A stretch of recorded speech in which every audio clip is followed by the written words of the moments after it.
I just got off the phone with one of our partners 3 days ago, and she said, every single person that you're bringing to the table is far and away better than any of the people that we're finding on our own with experience. Because what they're coming with is maybe they have tangential experience doing something else, but they are really hungry, driven, and ready to go. They're learners. They're demonstrating what they can do. And she just said, just in general, they're more hungry right now than what we've seen and what we're finding on our own. And so it was fascinating because I actually told her, I'm like, you have candidates in front of you right now I need a decision on. She said, I know. I told my managers, I'm telling them to stop giving us people because you guys need to make these decisions in the next 24 hours. And so that was kind of the funny little conversation that we had to have, because they were just like, send us a couple more. There's probably a couple more really good ones, and it was like, no, you have great ones right now. So they did. It was a great conversation. Hi, friends. Welcome to the Sales Enablement Podcast. I'm your host, Andy Paul. That was Christine Rogers. Christine is the president and COO at Aspireship. And in our conversation, we talk about the Aspireship program. If you haven't heard of it, Aspireship is a program that individuals enroll in to prepare themselves for a position in sales at a SaaS company. As they call it, reskilling and job placement platform that helps you pivot your career into SaaS sales. So we dive into the components of the Aspireship program, who it's for, what people learn that prepares them to be more qualified candidates for SaaS sales jobs. We also talk about Aspireship's business model and how they make money, and what the longer-term vision is for the company. And we also talk about the data and what it's revealing about the graduates of the Aspireship program and how they are faring in the workplace.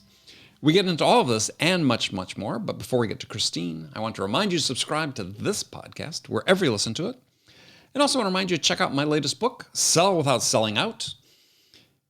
In it, you'll find a modern, human-centric framework for increasing your win rates and shortening decision cycles without having to resort to the salesy behaviors that your buyers really dislike. It's available everywhere you shop for books, online, and in stores.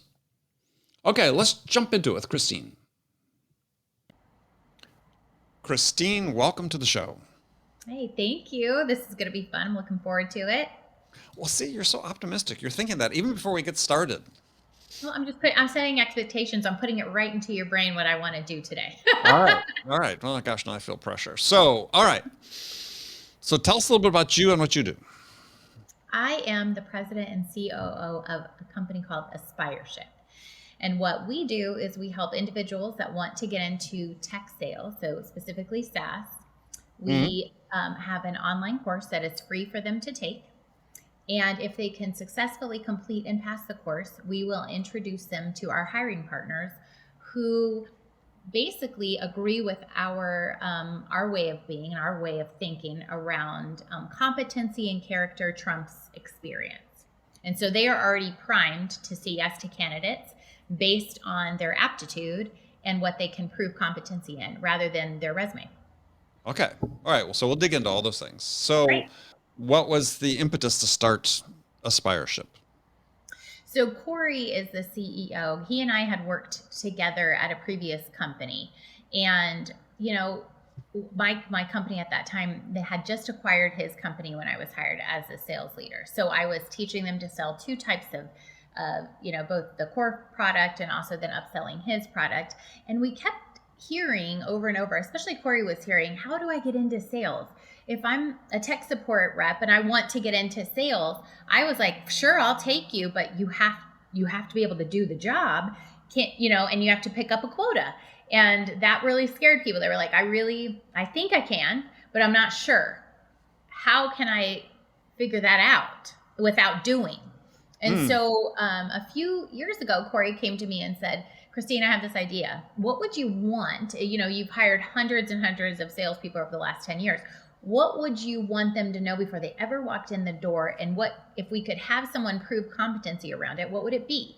And that's how we built the course. So it's a foundational course, both hard and soft skills, that really does kind of teach them the overview of what it means to be in a SaaS company, and also has a consultative selling methodology along with it.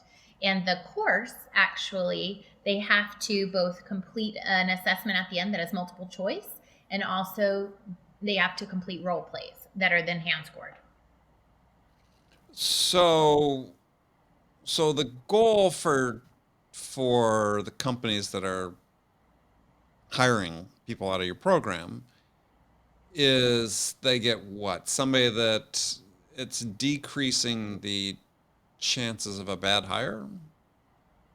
I believe that most sales leaders will tell you that some of their best hires they've ever made didn't look great on paper, but they've done extremely well. And they're trying to replicate that over and over again. Like, how do I find more of those people that are like the diamonds in the rough that nobody would give a chance, because those Right. people are amazing individuals.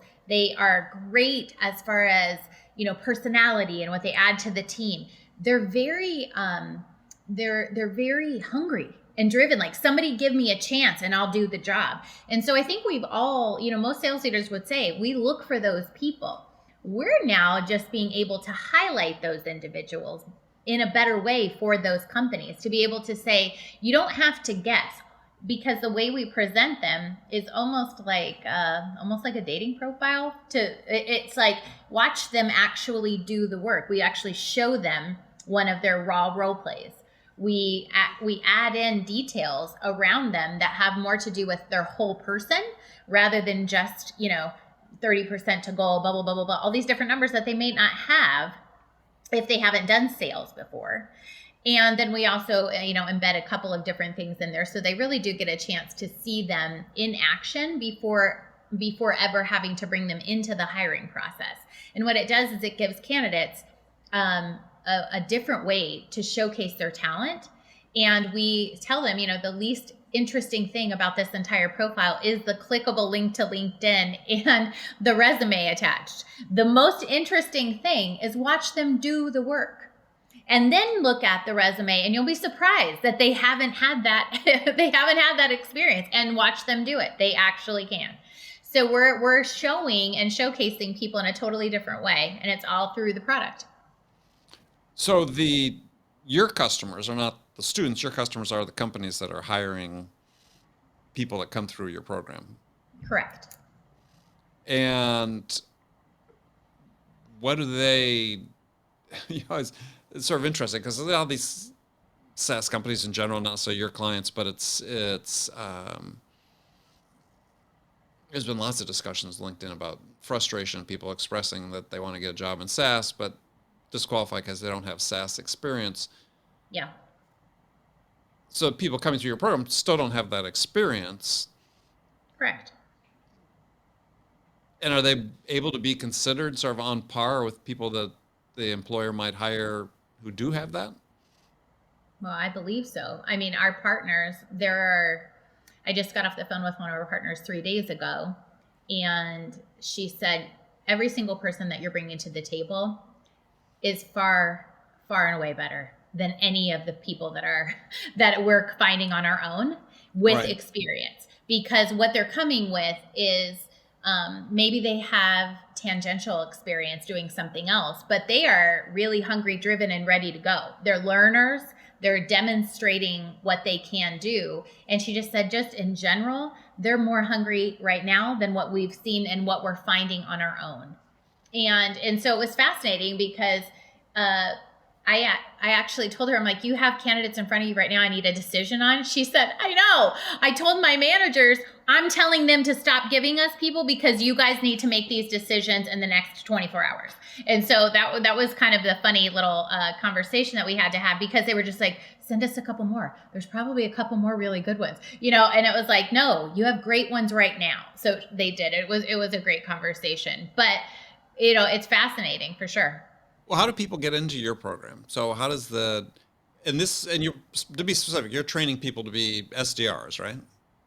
SDRs, BDRs. We've actually placed some people in account management roles as well, because they were they had kind of that customer experience background. And we had a client that was looking for an account manager. We think we've placed 5 account managers as well, which was interesting. So that expand rep.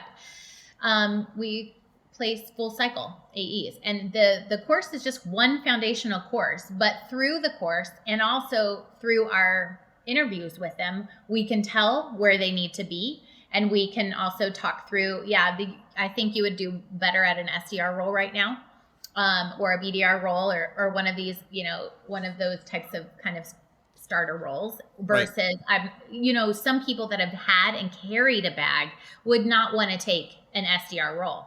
So we also have full cycle AE roles that we place for as well, that those individuals have carried a quota. So basically, they're not sure before taking our course if they are well suited for an inside sales role either. So this helps them understand, do I like this? If I've maybe been an outside sales rep, I might not know if I would do well. And I'm sure we've all had that experience of hiring people that, had millions of dollars of quota and then come work for us and they're miserable. And we're like, whoa, how did this go so wrong? So this is also helping assess those individuals as well. Okay. So how does someone get into your program?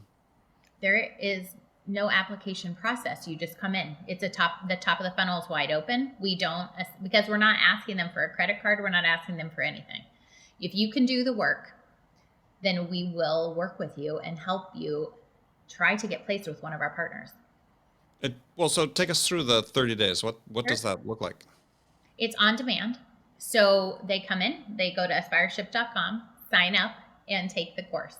And it takes, you have 30 days to complete it. Mm-hmm. You have 30 days to complete it for free. If you take longer than that and want to pay, we do have a one-time fee. It's $180 for unlimited access to everything.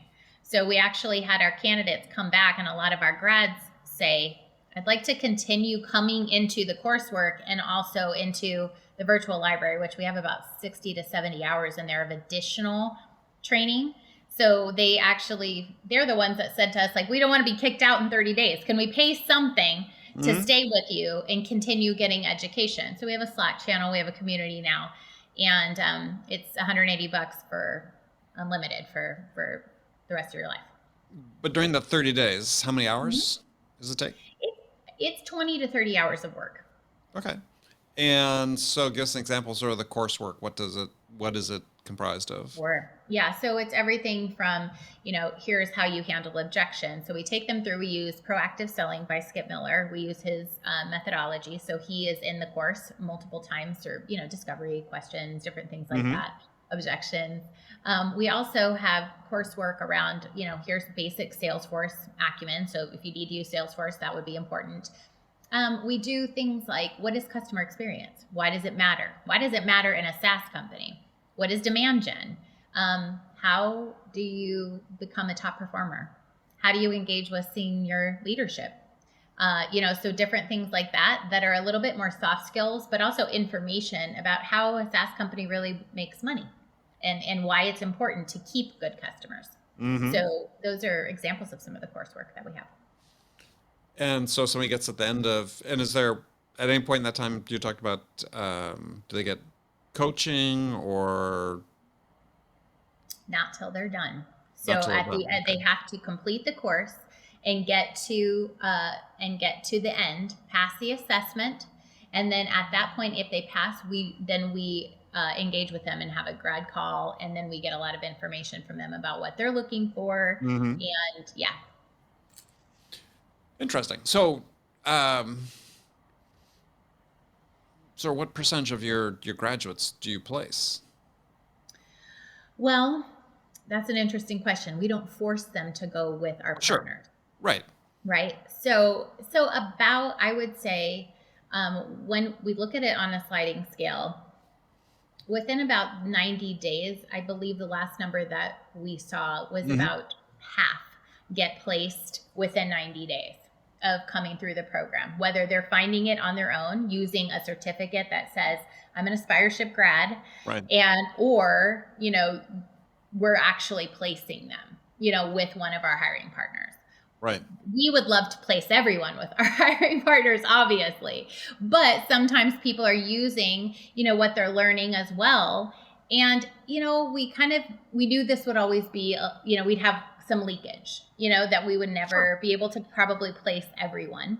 But it's actually been very good. Like watching, you don't want us to feel bummed out when people find something on their own. We want to celebrate them as well because they're still getting into a SaaS company when they had, I had one gal that she had applied to 83 companies. And the first company that we presented her to, she went through the process and got hired, and she actually panicked, like, I don't know. Is this is this going to be okay? Because it was so strange. The experience was so different. Well, 83 companies. Did she have a sense of why? Just because lack of experience that she was being rejected? Did she ever get to talk to anybody at all? Do you know? She did. She did. But I mean, she said predominantly she believes she didn't have experience, and she was just applying for any SDR jobs that she could possibly, see and click, trying to work through those. She was going through hiring processes, but Right. also we're bringing more color to the conversation on a candidate. We're not just, you're not looking at something, you're actually experiencing like, wow, I really like the way that person solved this problem, different than how this person solved that problem. So you get a little bit of a different sense of how creative they are, or, Right. how they problem solve. Right. Yeah, because they're seeing videos from the training. So when they're doing the role play, just explain how that works then. Is it So against we actually, I'm sorry, is it, go ahead, explain. I'm sorry, I didn't mean to interrupt. So how does the role play work? So I based this off of what I would typically do in a hiring motion when I would be hiring sales reps, right? So we try to give them real life scenarios. So we actually give them a couple of practice role plays as well, so they can understand how it's going to work, and that they need to pay attention to the prompt that they're going to receive. And then the system will essentially say, okay, record it. And then you get to record your response and then move to the next one. So if you don't pay attention to what the prompt is, so I'll give you an example. One of the prompts is you receive an inbound lead. This is the information on the lead. You need to call it.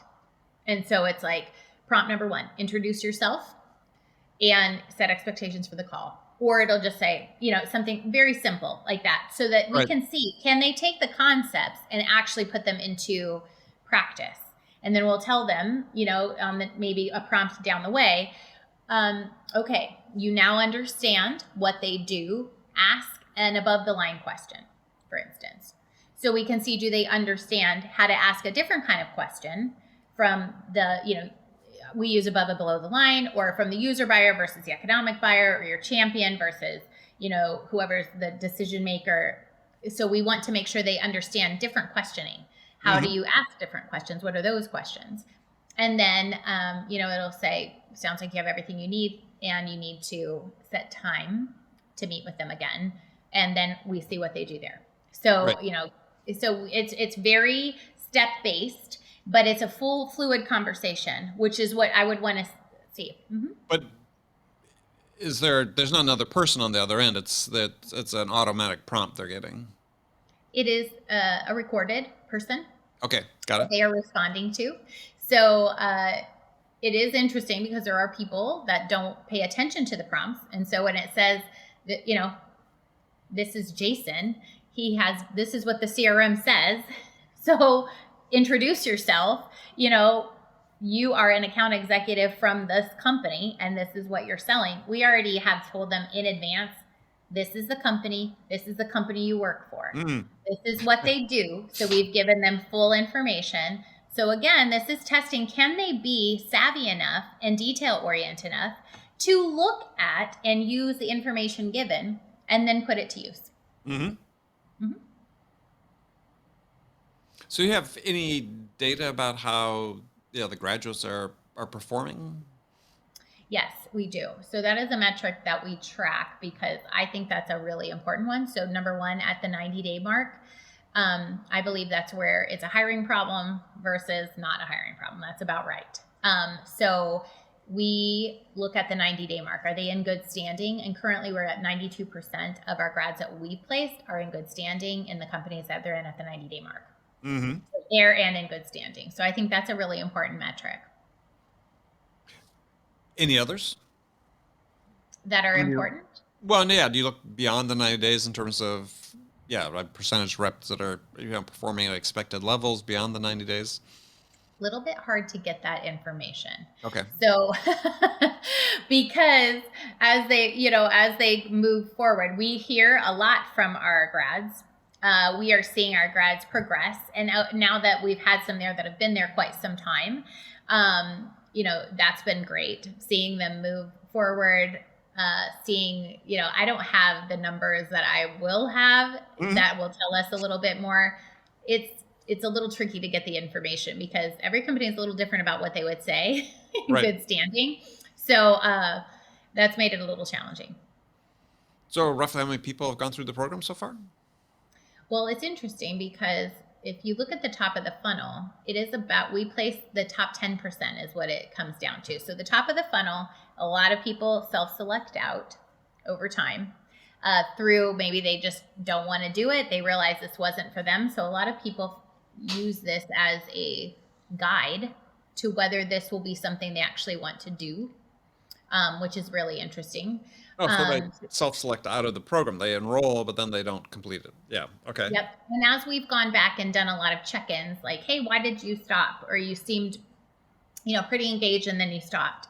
And we've gotten a lot of feedback that it was just, hey, I actually realized this was not for me. I got to the first time I had to do a role play and realized like, oh, this is really uncomfortable. Right. Yeah. So there are a lot of people, I would say, now we have over 1,000 people a month coming in the top of funnel. So we have grads at the rate of about, between 80 and 120 a month that are coming through that are successfully completing the program and that are, at graduate level. And we believe that we can place them and they will definitely find jobs. So, yeah. Your face is so funny right now. I can tell you're really processing all of it. Yeah, well, I'm sorry. Yeah, it's great. Fortunately, people aren't going to see the video of this, so they don't get to see my face. But, yeah, I mean that's so. What's been the impact of sort of the Great Resignation in terms of you finding people coming into the program that are career switching? What are you finding? Well, I think it's really interesting because I think, like I said, most sales leaders, we are always looking for pockets of individuals that are like good. I remember one time I was like, oh, I found a really great realtor. So I was like, oh, okay, maybe realtors are really great for this, and so I hired a few and it was not indicative of whether they could do it or not. So I was like, oof, that was brutal. Okay, so what I'm really loving is we had a slew of people come from hospitality last year. Last year, we had a lot of hospitality people moving in. And they were doing very well, and also they are still at many of the companies that we place them at doing very well. And because they're very service oriented and very, now others aren't.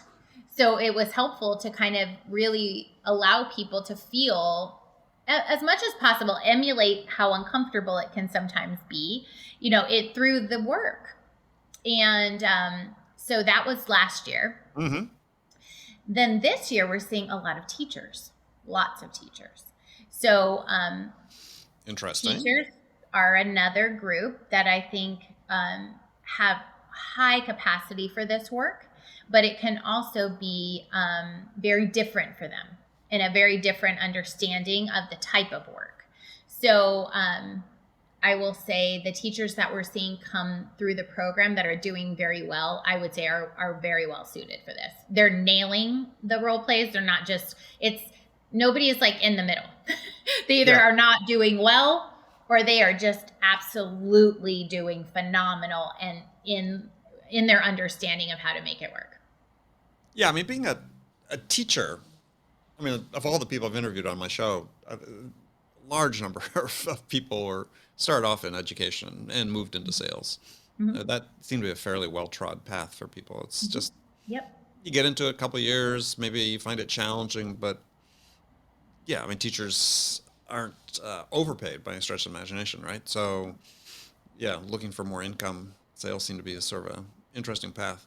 So What's next for Aspireship? Have you ever considered doing something similar for managers? We have. I think that we have some companies that actually use us for hiring, but also use our platform. So, they might have SDRs that they want to then get into closing roles. They'll actually use some of our training and our platform and things to do that. I think it could be very, very useful as far as for a path for our grads that are like, okay, great. I've been in my company that you placed me in for a year now, and I Right. want to I want to be the team lead. I want to be the manager. What can you do? I think we'll absolutely have some things for them as well, Good. as far as the path, what that looks like. What do you need to know before, also, are you well suited for it? That's another thing is Sure. it's the same question, right? Is, are you well suited for this? Do you enjoy this?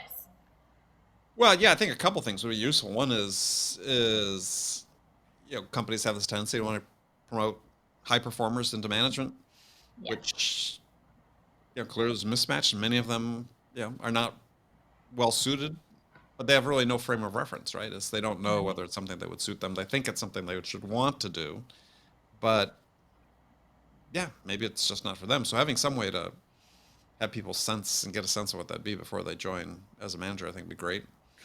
But also, we just need to do a better job of enabling managers. So, yeah, I think they can help in that regard. I think would be useful too. Yeah, I think so, especially because they already are accustomed. Most of our people that are doing the unlimited plan, they're very accustomed to our type and style. And I bring lots of different people in to do our Aspireship Live webinars that we do. And so they're getting a lot, it's not one size fits all. There are a lot of different ways to do sales. There are a lot of different methodologies. While we're giving you a consultative methodology to start with, that's foundational. And you're going to bring bits and pieces of lots of different types of thinking around this. And that's good. And we want them to do that. So they're very accustomed to how we think about that. Right. And so I think it would make sense that those that want to stay around will come to us for all of those things too. Yeah. So when you're selling your services to your hiring partners, what's sort of the biggest objection you get? Usually there's some because it's two buyers, right? It's whoever's doing the sales leaders. Within 5 minutes of talking to me, they get it. They're like, all day long, I wish I could have, this is what I need. I need to know if somebody can do it. Right. I don't care about all these other things. Right. So the sales leaders get it. The interesting challenge we have sometimes is with the talent acquisition side. Because the established way of thinking is that the ATS pulls from the resume, does these things, this is what we do. And so, really the way that I think about that is we want to enhance what talent acquisition is already doing in the business. And usually talent acquisition individuals and leaders, they're not awesome at sales hiring because it's something you have to really, it's just its own unique little thing. Sure. And so we want to be able to help, but sometimes I think that can, butt up against the established way of thinking there. So then I've got, a sales leader and a talent acquisition leader that are a little bit at odds around how they're going to solve this problem called I need reps carrying quota in a month. Right. And I need them.